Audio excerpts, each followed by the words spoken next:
আমার এই ভিডিওটা বানানোর মেন উদ্দেশ্য এটাই যে বাচ্চাটা যেন সুস্থ হয়, যে এমন কোনো ব্যক্তির কাছে পৌঁছায় ভিডিওটা যে তারা এই কুকুর বাচ্চাটিকে সুস্থ করতে সাহায্য করতে পারে। আমাদের অফিসের বাইরে কুকুর বাচ্চাটি পড়ে থাকে।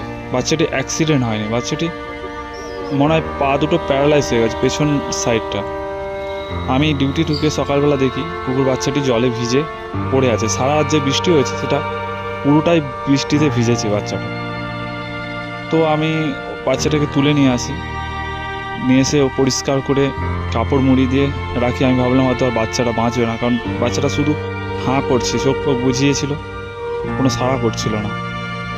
তো বেলার দিকে দেখি বাচ্চাটা চোখ চাইছে, খাচ্ছে, কিন্তু বাচ্চাটা উঠতে পারছে না। আগে তবু টুকটুক করে হাঁটতো, এখন আর একদমই উঠতে পারছে না।